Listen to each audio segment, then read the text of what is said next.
Bonjour, ici Clément Koulibaly, j'espère que vous allez bien. Le message d'aujourd'hui s'intitule Lutter avec Dieu. Il est tiré de Genèse 32 au verset 24, où il est dit: Et Jacob resta seul, et un homme lutta avec lui jusqu'au lever de l'aurore. Genèse 32, 24, et Jacob resta seul, et un homme lutta avec lui jusqu'au lever de l'aurore. Lutter avec Dieu, c'est intercéder dans la prière jusqu'à voir l'accomplissement des choses que le Seigneur a mises sur notre cœur, plus précisément, jusqu'à ce que ses desseins à lui se réalisent. En effet, il y a dans le cœur de l'homme beaucoup de projets, mais c'est le dessein de l'Éternel qui s'accomplit, comme il est dit en Proverbe 19, 21. Ils luttèrent avec Dieu. Voici différentes personnes qui luttèrent avec Dieu. Moïse, dans le désert, lutta avec Dieu et fit 2 jeûnes successifs de 40 jours. On voit cela en Exode 24, 12 à 18, 32, 33, les versets 32 et 33. Élie lutta avec Dieu jusqu'à voir le nuage se former. En fait, Dieu avait fermé le ciel pendant 3 ans et demi, et après, il a dit à Élie que la pluie reviendrait.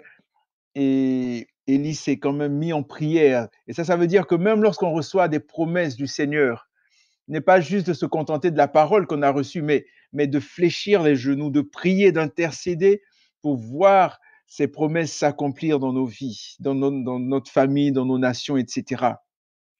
Donc, Élie lutta avec Dieu jusqu'à voir le nuage se former. Pourtant, il avait dit qu'il pleuvrait à sa parole. Et on le voit dans 1 Roi 17 à 18. Daniel et ses 3 amis, Shadrach, Meshach et Abed-Nego, luttèrent avec Dieu afin d'avoir la révélation du roi Nebuchadnezzar. Et on voit cela dans Daniel chapitre 2.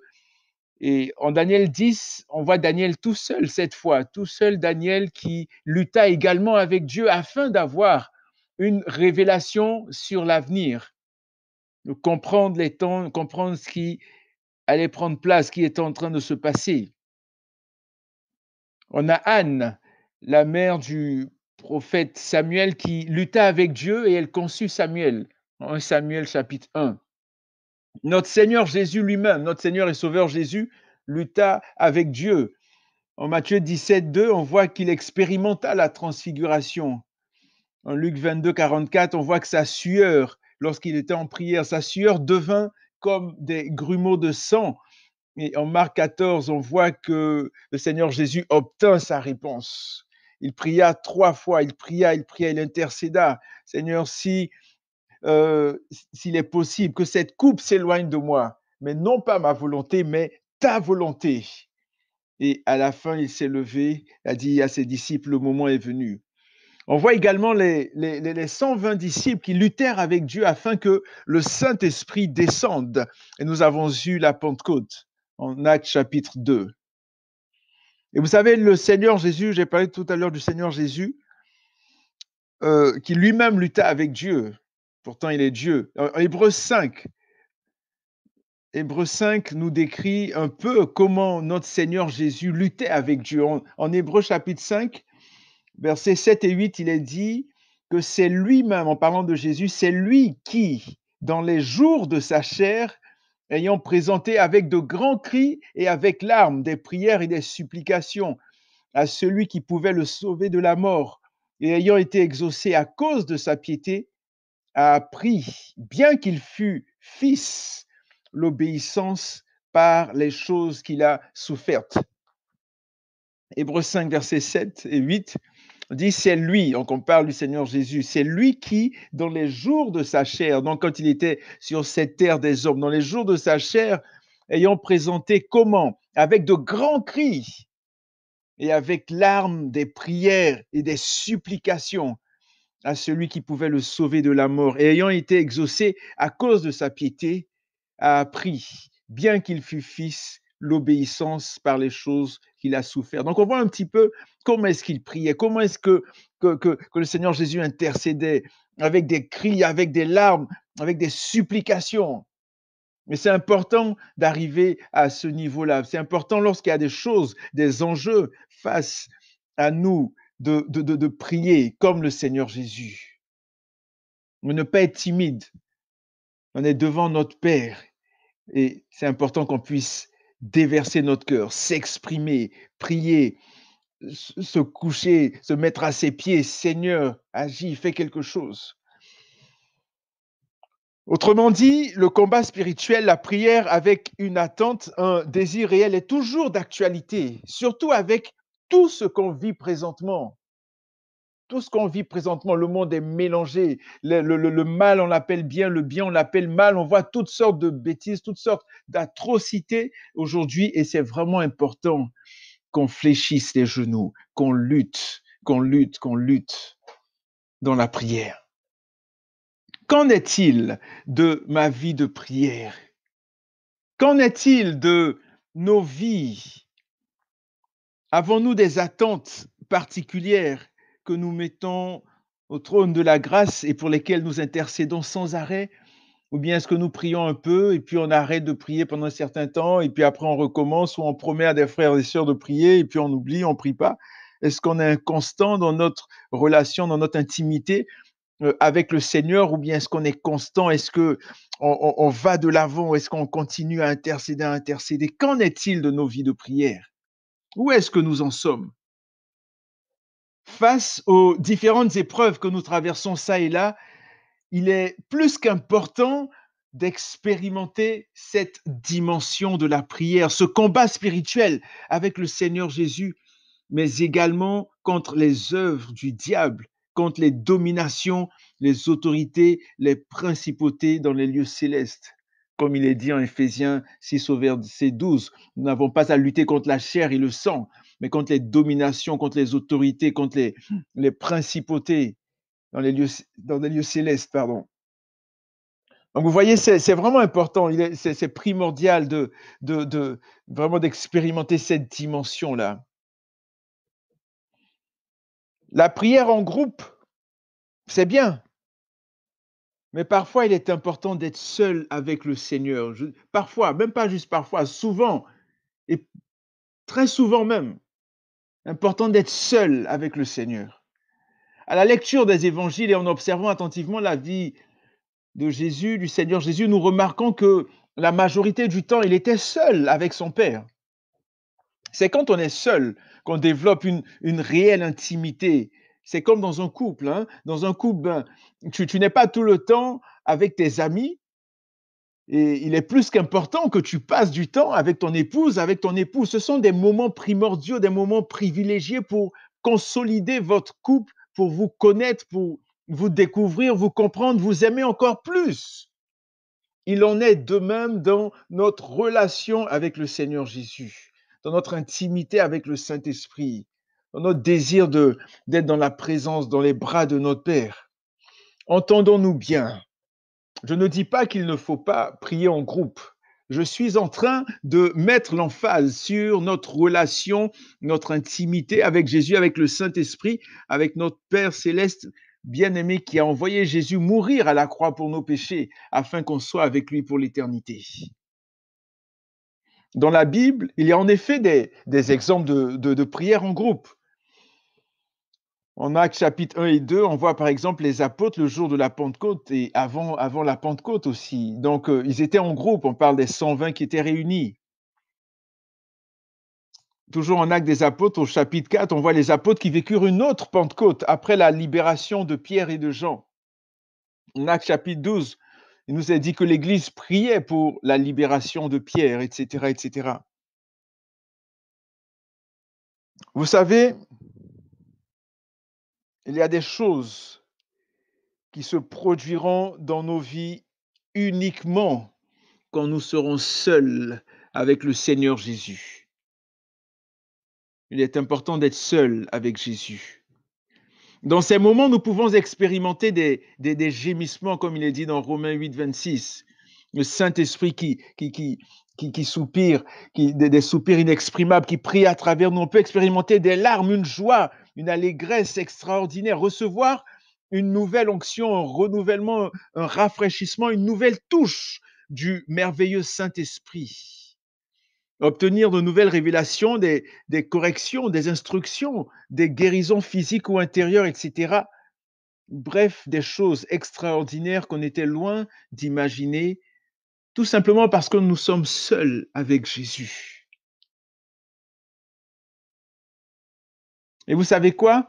Lorsque nous sortons de la présence de Dieu, quels sont les effets du seul à seul avec Dieu? Lorsque nous sortons de sa présence, de ces moments intenses dans sa présence, nous ne sommes plus jamais les mêmes. Plus jamais, jamais, jamais, jamais les mêmes. Il est impossible d'être dans la présence de Dieu et de ne pas être touché et transformé, à moins qu'on ait un cœur endurci ou qu'on soit rempli d'orgueil ou qu'on refuse tout brisement de la part du Seigneur, brisement pour notre bien. Jacob, par exemple, en sortant de la présence de Dieu, a eu une luxation à l'articulation de la hanche. En Genèse 32-31, il nous est dit, le soleil se levait lorsqu'il passa Péniel, Jacob boitait de la hanche. Donc la transformation est tout d'abord spirituelle ou intérieure, mais comme Jacob, elle peut se matérialiser dans le physique. On peut dire que cette matérialisation, ce brisement, le fait que Jacob avait la hanche déboîtée, pouvait maintenant démontrer le fait que Jacob, en se tenant avec un bâton, en boitant, avait maintenant besoin, dépendait totalement de Jésus, dépendait totalement du Seigneur, ne comptait plus sur ses propres forces, sur ses propres capacités, sur ses propres expériences, mais il comptait totalement sur le Seigneur Jésus. Nous avons besoin de ces expériences-là pour dépendre totalement de notre Père. Après son combat, sa lutte avec Dieu, Jacob n'était plus du tout le même. Le Saint-Esprit, vous savez, a révélé euh, mon attention, mon attention sur quelque chose de très intéressant. Donc, il est dit que Jacob lutta avec Dieu et non contre Dieu. Habituellement, on lutte contre quelqu'un ou contre quelque chose, par exemple une addiction. Mais ici, il est mentionné que Jacob lutta avec Dieu. C'est la meilleure lutte, pardon, ou le meilleur combat qu'un être humain puisse mener sur cette terre des hommes. La lutte avec Dieu. C'est comme si Jacob avait rencontré le Seigneur Jésus et s'était complètement soumis à lui, comme je disais tout à l'heure. En effet, si quelqu'un est en Christ, il est une nouvelle créature. Les choses anciennes sont passées. Voici, toutes choses sont devenues nouvelles. De Corinthiens 5, 17. Regardez ce qui se passa. Là, on vient de parler de Jacob, mais regardez ce qui se passa avec Moïse. Au sortir d'une de ses rencontres avec Dieu, on est toujours dans les effets du seul à seul avec Dieu. En Exode 34, 29 à 35, on nous dit que Moïse descendit de la montagne du Sinaï, la montagne de Sinaï ayant les deux tables du témoignage dans sa main. En descendant de la montagne, et il ne savait pas que la peau de son visage rayonnait parce qu'il avait parlé avec l'Éternel. Aaron et tous les enfants d'Israël regardèrent Moïse, et voici la peau de son visage rayonnait, et ils craignaient de s'approcher de lui. Moïse les appela. Aaron et tous les principaux de l'assemblée vinrent auprès de lui, et il leur parla. Après cela, tous les enfants d'Israël s'approchèrent, et il leur donna tous les ordres qu'il avait reçus de l'Éternel sur la montagne de Sinaï. Lorsque Moïse eut achevé de leur parler, il mit un voile sur son visage. Quand Moïse entrait devant l'Éternel pour lui parler, il ôtait le voile jusqu'à ce qu'il sortît. Et quand il sortait, il disait aux enfants d'Israël ce qui lui avait été ordonné. Les enfants d'Israël regardaient le visage de Moïse et voyaient que la peau de son visage rayonnait, et Moïse remettait le voile sur son visage jusqu'à ce qu'il entrât pour parler avec l'Éternel. Quelle expérience extraordinaire d'être dans la présence de Dieu, d'être dans le seul à seul avec le Seigneur. Waouh! Moïse ne devait pas avoir besoin de mettre de crème ni aucun produit de beauté. Étant constamment dans la présence de Dieu, aucun doute qu'il vécut si longtemps et si conservé. Moïse était âgé de 120 ans lorsqu'il mourut. Sa vue n'était point affaiblie et sa vigueur n'était point passée. Deutéronome 34, verset 7. Vous savez, si aujourd'hui il y a si peu de changements, de transformations, de miracles dans nos vies et autour de nous. Une des raisons est que nous avons malheureusement abandonné le chemin de la lutte avec Dieu, du combat spirituel, de la prière avec un objectif clair, une attente réelle. Nous avons abandonné la prière pour nous adonner aux choses, aux plaisirs, aux voluptés de ce monde. Revenons au pied de la croix, revenons au pied de Jésus, revenons au pied de la croix. Jésus est venu sur cette terre, il est mort, il a été crucifié, il est mort, il est ressuscité. Ne gaspillons pas notre vie. Revenons à Jésus, revenons au pied de la croix. Jésus revient, les temps sont mauvais, revenons à Jésus. Nous sommes de vaillants guerriers, de vaillantes guerrières. Battons-nous dans la prière, dans l'intercession, afin de voir des changements, des transformations en nous et autour de nous. Croyons que Dieu peut et veut se servir de nous pour faire éclater sa gloire. Soyons dans sa présence afin de discerner encore plus les choses qui se passent, afin de pouvoir résister, afin d'être ferme quand les jours mauvais viendront encore plus, seront encore plus forts. Revenons à Jésus. Jésus revient bientôt. Jésus est à la porte. Reconsidérons nos voies. Merci et que Dieu vous bénisse, que Dieu nous bénisse.